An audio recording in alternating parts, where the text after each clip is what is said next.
Es war eine liebe Zeit, die gute alte Zeit vor Anno 14. In Bayern gleich gar. Damals hat noch seine königliche Hoheit der Herr Prinzregent regiert. Ein kunstsinniger Monarch. Denn der König war schwermütig. Das Bier war noch dunkel und die Menschen waren typisch. Die Burschen schneidig, die Dirndl sittsam und die Honoratioren ein bisschen vornehm und ein bisschen leger. Es war halt noch vieles in Ordnung damals. Denn für Ordnung und Ruhe sorgte die Gendarmerie und für die Gerechtigkeit das königliche Amtsgericht.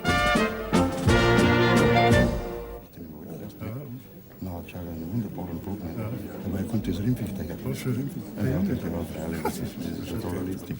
So wird ja nicht passieren. Ich bin natürlich leider vorgehend, das kannst du da. Ein Kriegsinvalide von Anno 7071 und ein gräflicher Jäger stehen heute vor ihrem Richter wegen Körperverletzung. Körperverletzung begangen an 117 Hochzeitsgästen. Das erschüttert selbst das abgebrühte Gemüt des Geisbacher Amtsrichters. Also, meine Herren, für mich gibt es einen glatten Freispruch, weil schließlich ist ein Jager auch bloß ein Mensch. Also, Bürgermeister, den Schaden, den hab ich als Hochzeitslader, weil der Hochzeiter nämlich jetzt nicht zahlen will.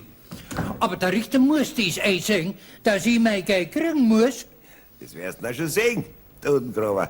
Sie haben gehört, Ingerl, was der Herr Staatsanwalt Ihnen vorwirft. Eine ganze Hochzeitsgesellschaft sollen Sie vergiftet haben und das auf eine ganz abscheuliche Weise. Pfui Teufel. Ich bin unschuldig, Herr Rat. Ich bin in die Geschichte reingekommen wie der Pontius Pilatus ins Credo. Ich kann überhaupt nichts dafür an der Hochzeit. Na, an derer Hochzeit nix, natürlich nicht, das glaube ich Ihnen sogar. Und an derer Vergiftung, hä? Unschuldig, Ingerl, unschuldig, ne? Was weißt du nicht? Ich weiß doch nicht, wie weit die Eifersucht von einem Jäger gehen darf. Erzählst doch keine Romane, das kann der Ganghofer viel besser. Das ist eine ganz miserable Geschichte. Über 100 Hochzeitsgäste zum Gespött dreier Bezirksämter, wenn des ganzen Königreiches Bayern zu machen. Pfui Teufel nochmal. Da gehört schon allerhand Frechheit dazu. Nicht? Sie haben doch ganz genau gewusst, was für ein heimtückisch giftiges Pulver in der Tüten drin war. Nicht? Nein, ich hab gar nichts gewusst. Ich hab überhaupt nichts gewusst.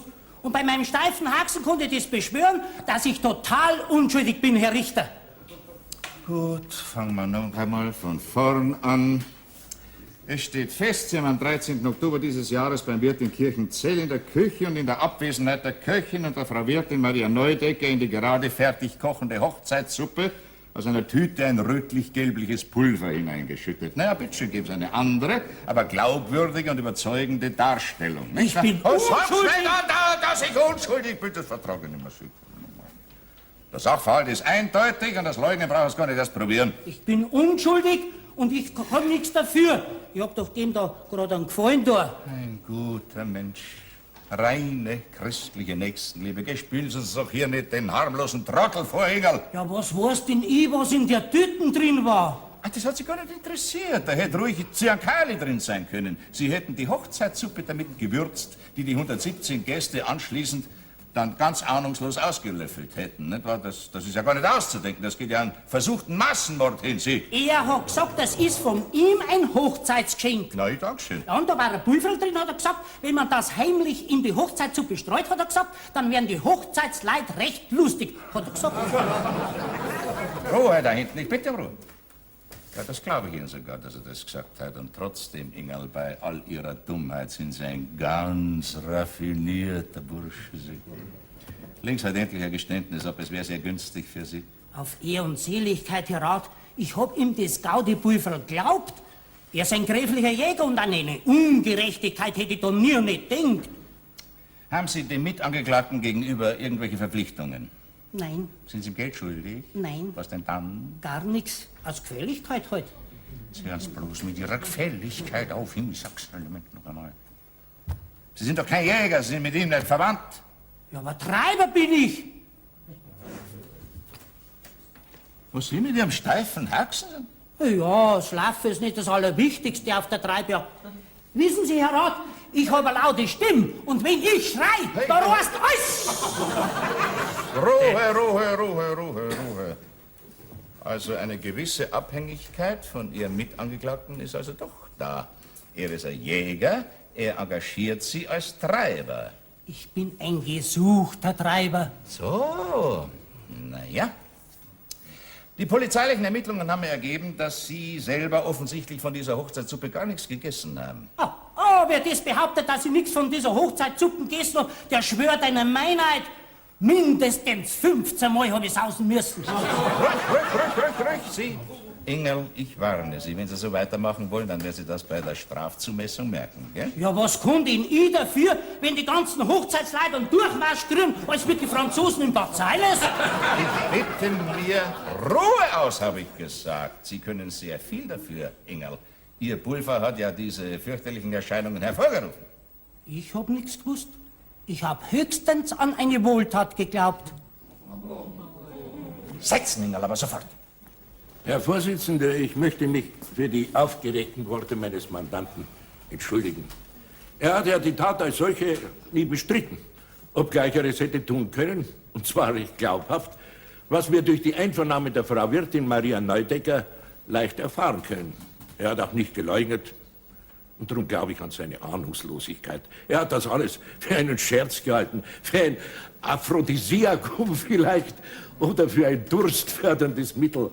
Jedenfalls für einen harmlosen Scherz. Herr Justizrat, stellen Sie sich doch nicht noch naiver als Ihr Mandant, nicht wahr? Und sparen Sie sich Ihr eigenes Pulver für Ihr hoffentlich kurzes Plädoyer auf. Jetzt haben wir schon 10:15, nicht wahr? Stehen noch nicht einmal in der Beweisaufnahme. Angeklagter Hildereiner, kommen Sie her. Auch Ihnen würde ich empfehlen, ein Geständnis abzulegen. Sie haben Ihrer ehemaligen Angebeteten, naja, wenn Sie das besser verstehen, Gspusi, wie heißt sie, der Meierhofer Elisabeth, die jetzige Frau Weberwerin Holz, den Hochzeitstag aus Rache wegen verschmähter Liebe, sagen wir ruhig, in des Wortes was der Bedeutung, versauen wollen. Geh, mach halt den Mund auf. Sie! Wir haben Zeugen, die uns erzählen können, wie Sie des Öfteren mit Ihrem Nebenbuhler unter dem Kammerfenster der Liesel ganz hübsch gerauft haben, nicht? Einmal sollen Sie sogar von Ihrer Schusswaffe Gebrauch gemacht haben. Interessant. Hä? Das ist ein Lug. Wenn ich schieße, dann schieße ich auf einen Rehbock. Was war denn in der Tüte drin? Oder auf einen Wildschütz, auf einen Dreckerten. Ja, in welcher Apotheke haben Sie sich denn das Pulver besorgt? Und dass beim Weber am Hals gewildert wird, das weiß ja jeder. Sagen Sie mal, sind Sie schwerhörig oder drücke ich mich nicht verständlich aus? Der Vater, der Großvater und der Jung. Jeder ist von den Weber ein Wildschütz. Sturer Hammel, Sturer. Wachtmeister, rufen Sie mir bitte den Herrn Apotheker herein. Herrn Apotheker, jawohl. Sie, ich komme schon noch hinter Ihr Geheimnis. So ein kleines Zipferl habe ich schon, gell? Als Jäger musst du aufs Revier schauen. Schon dass ich kein Wilderer zu lang aufhalten kann. Da drauf lebt seine Lauch, der Graf den allergrößten Wert. Ja, sehr verdienstvoll, wenn Sie sich danach richten, nicht wahr? Aber bittschön, jetzt geben Sie doch endlich zu, dass Sie den jungen Weber eifersüchtig waren. Was? Was hier auf den eifersüchtig? Auf einen solchen Lumpen? Na, so wie das klingt und wie Sie ausschauen, glaube ich Ihnen das aufs Wort. Oder? Tja, und die Liesel, eine sehr fesche Braut soll sie ja gewesen sein, die hat sich nun ausgerechnet an diesen Lumpen, wie Sie ihn nennen, hingehängt. Sowas wurmt einen, gell? Ja, und dann kommt der Hochzeitstag und die heiß geliebte, auf ewig verlorene Braut schreitet am Arme des verflixten Nebenbuhlers zum Traualtar. Das wurlt in einem noch viel schlimmer als so eine vergiftete Suppen. Seelisch, meine ich, nicht wahr? Da kann man sich kaum mehr halten vor lauter ohnmächtigen Zorn. Und die Glocken läuten und die Orgel spielt und der Herr Pfarrer im großen Ornat und Blumen und Musik und sie zerreißt bald vor lauter ohnmächtiger Wut und Weh. Ne? Sogar ein paar Zacherl druckt sie da raus. Stimmt's? Der Schuft, der Schlechte. Aber den erwische ich noch im Revier, das weiß ich. Lebendig erwische ich den. Und wenn's sein muss, zwingen am lausigen Hosen. Der Schuft, der Schlechte. So, Dankeschön, das war recht. Das kann ich jetzt brauchen für ein Geständnis. Setzen Sie sich, Herr Hildereiner.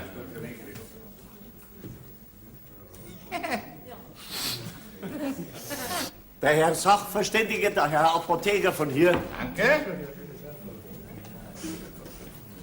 Die Ehre, Gerichtsrat, Herr Staatsanwalt, Mann Verehrung, Justizrat. Grüß Gott, Herr Apotheker. Stehe dem Gericht zur Verfügung. Das ist schön, Herr Apotheker. Erinnern Sie sich an einen Kunden, der ungefähr so ausgesehen hat wie der hier angeklagte gräfliche Jäger Anton Hildereiner? Ja, Nein, eigentlich nicht. Nein, na, das geht ja schon gut an. Aber Sie erinnern sich an den Kauf, beziehungsweise von Ihnen aus gesehen Verkauf eines sehr starken Abführmittels kurz vor dem 13. Oktober? Gewiss, dergleichen Elixiere verkaufen wir häufig. Zum Beispiel das berüchtigte Rizinusöl oder auch manchmal das ungeheuer starke Granatilöl, Croton-Tiglium oder Crotonöl. 2 Tropfen davon räumen restlos ein Pferd aus. Restlos? Ja, ich möchte Ihre Fachkenntnisse nicht in Zweifel ziehen. Bitte entschuldigen, Herr Apotheker. Aber komm, bitte schön, schauen Sie mir da mal im Lexikon nach. Ja? Und dergleichen Elixiere verkaufen Sie häufig? Gewiss. Unser Herr Tierarzt pflegt manchmal solche Rezepte auszuschreiben. Aha. Auch vor dem 13. Oktober? Ja, aber daraus lässt sich kein Indiz ableiten. Croton-Tiglium, wenn wir es verkaufen, nur auf tierärztliches Rezept. Ruhe bitte. Herr Apotheker, Sie kennen diese grässliche Geschichte von der Kirchenzeller Hochzeitssuppe da, ja? Ist mir bekannt. Stand ja auch ausführlich in der Presse. Eine sehr geschmackvolle Darstellung. Ja, in diesem Punkt bin ich ganz Ihrer Meinung, Herr Apotheker. Jedoch, haben Sie eine Erklärung, den Inhalt der in die Suppe geschütteten Tüte betreffend? Ich habe keine. Tja. Ja? Nein, tut mir leid. Ich auch nicht. Vielleicht war es Rizinusöl. In der Tüte. Dankeschön, nein, und außerdem kein Vielleicht, davon haben wir schon viel zu viel in dieser Geschichte. Bitte nehmen Sie Platz, Herr Apotheker. Wachtmeister, bitte die Zeugin Maria Neudecker. Maria Neudecker, jawohl. Der Rat, Ja? es tut mir leid. Oh. Entschuldigen Sie, Herr Rat, aber ich finde nichts. Ich finde nichts. Ist gut, Herr Burger. Dankeschön, schauen wir bitte auf. Ja. Da passt's auf. Jetzt steht's sogar schon in einer preußischen Zeitung. Vergiftete Hochzeitssuppe treibt 117 Hochzeitsgäste in bayerischem Dorfgasthause in einen Abort. Da möchtest du gleich lachen. Also mein Ruf als Hochzeitslader ist total ruiniert. Naja, als Totengräber allein kann ich nicht leben. Aber so sind's, die heutigen preußischen Zeitungen. Uns Bayern halten's grad für Deppen. Aber der Herr Graf macht mir den Schaden gut. Ein gräflicher Jäger hat die Suppen vergiftet. Infolgedessen muss der Herr Graf zahlen. Einer Erlach pfeift keiner was. Ich kann dem Jager Hillreiner bloß das allerbeste Zeugnis ausstellen. Hey, der Herr Graf muss zahlen. Einer Erlach lacht und zahlt dort kein Pfennig. Und überhaupt, meine Herrschaften, wer kocht denn die Suppen? Die Frau Wirtin und ihre Köchin. An die soll sich das Gericht halten und nicht an einen unschuldigen Jagersmann. Tante Josef, na, wir haben's ja so lang nur verhört. Gendarm und beim Gericht noch einmal. Mir gelangt's. Aber ich hab meine Unschuld beweisen können. Ja, beweist es dem Herrn Amtsgerichtsrat halt noch einmal. Die Zeugin Neudecker Maria, komm was, Frau Wirtin, wir sind dran.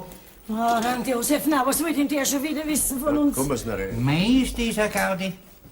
Aber wie ich allerweil sag, Herr Pfarrer, eine schöne Leiche ist mir lieber als wie eine Hochzeit. Ihnen auch, Herr Pfarrer? Mei, alles, bei uns sterben halt zu wenig. Wir haben einen zu gesunden Luft. Ja, du hast recht, Bürgermeister. Mit der Totengraberei, da geht schon gleich gar nichts mehr. Du schau her. Seit 12. Oktober ist bei uns niemand mehr gestorben. Damals die alte Häselmutter von Schirmating. Ja. Von Michele bis Josef jetzt. Keine Einnahmen mehr als Totengraber. Da braucht man halt öfters so ein Pulverl in der Hochzeitssuppen. Geh, Alice, da gang schon was zusammen.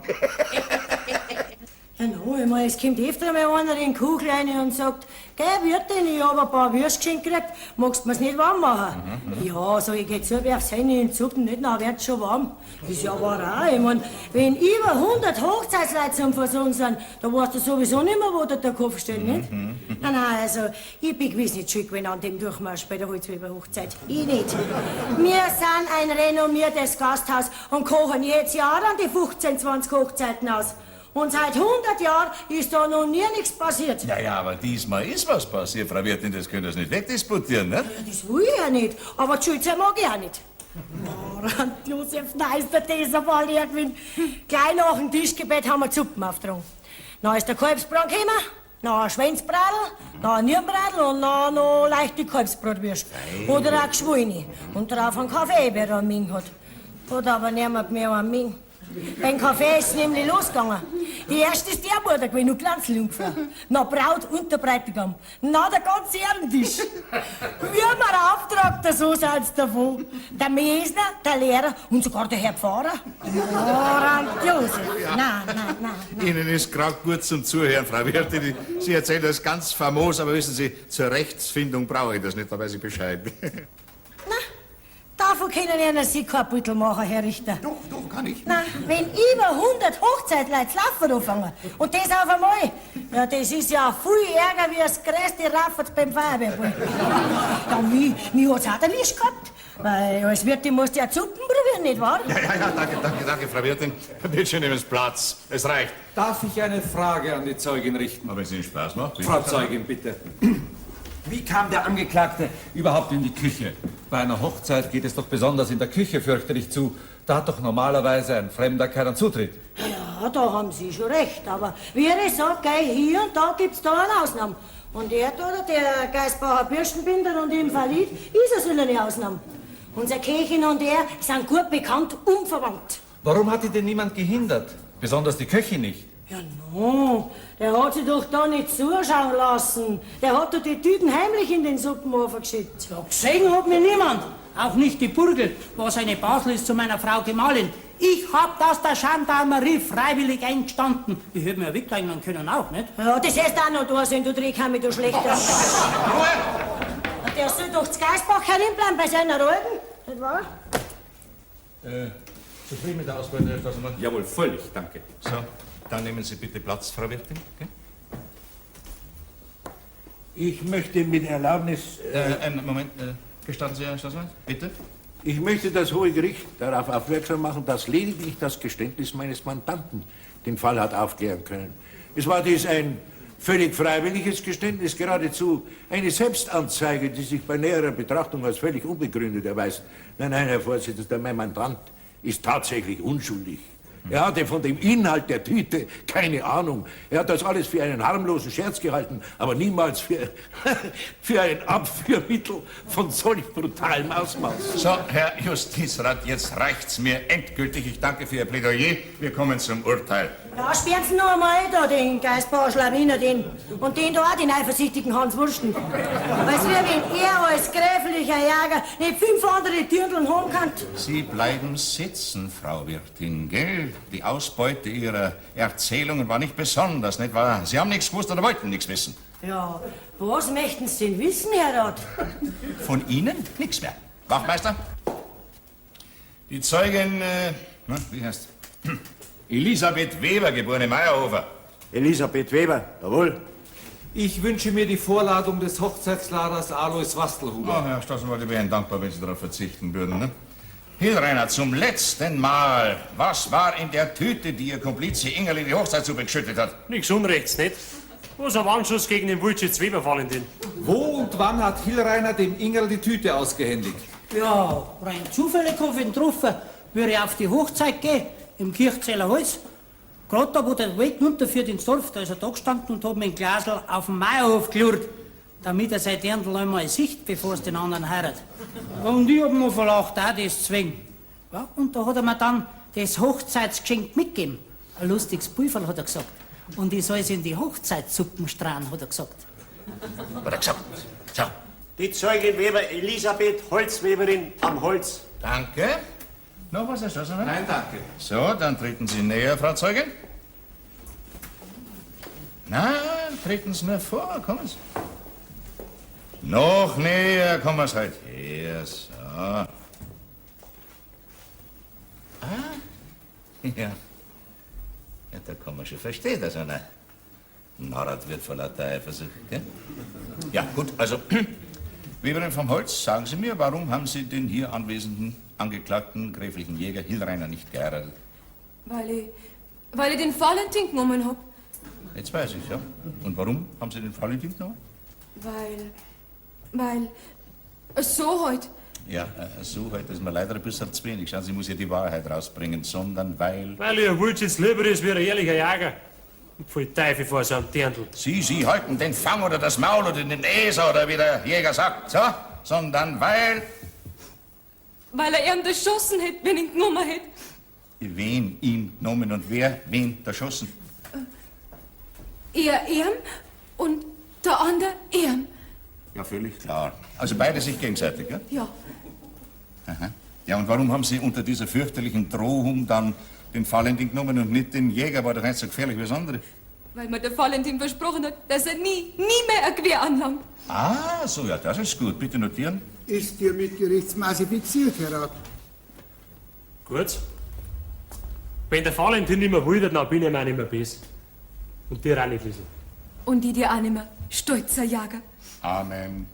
So, und jetzt wäre ich neugierig, noch Näheres über diese ungeheuerliche Wirksamkeit dieses Pulvers zu erfahren. Ja, glücklich mit dem Valentin.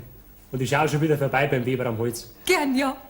Bitte setzen Sie sich, Frau Weber. Und Sie, Hilreiner, sagen Sie mal, hören Sie nicht.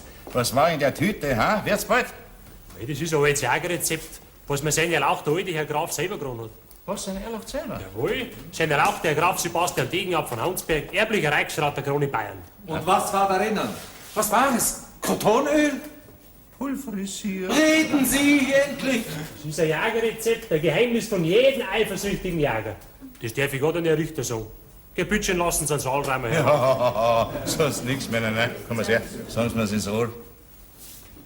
Ein Fuchsleber ist gewesen. Eine trocknete und fein zerriebene Fuchsleber. Aber von keinem gewöhnlichen Fuchs. Der Fuchs, der hat ausgegraben werden müssen und um Mitternacht auf dem Friedhof ausgeweiht.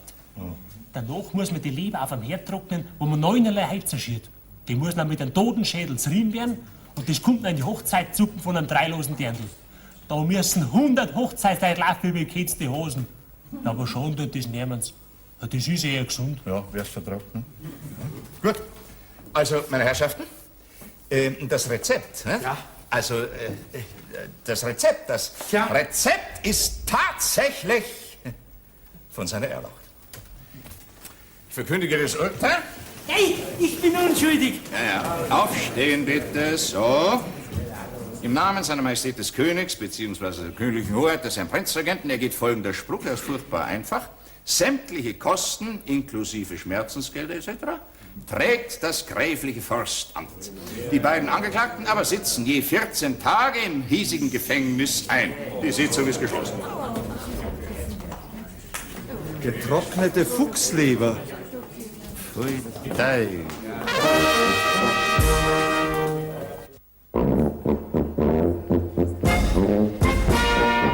Das Leben geht weiter, ob Freispruch oder Zuchthaus. Und auf die Guillotine hat unser Herr Rat niemanden geschickt. Wo ich doch beim Napoleonfanger dabei gewesen bin. Nein, meine Herren, ich muss Sie enttäuschen. Ich bin der Presse gegenüber nicht sehr beredsam. Ich habe sogar preußische Journalisten weggeschickt. Es gibt nämlich Spitzbubengeheimnisse, die muss sogar das Gericht respektieren, nicht wahr? Und sei es nur deshalb, damit die Spitzbuben nicht mehr werden. Danke. Spitzbuben selber. Grüß Gott, Herr Rat. Ja, Sie sind erst recht, oder? Eine liebe Zeit, trotz der Vorkommnisse, menschlich halt. Und darum kommt es immer wieder zu diesen Szenen im königlich bayerischen Amtsgericht.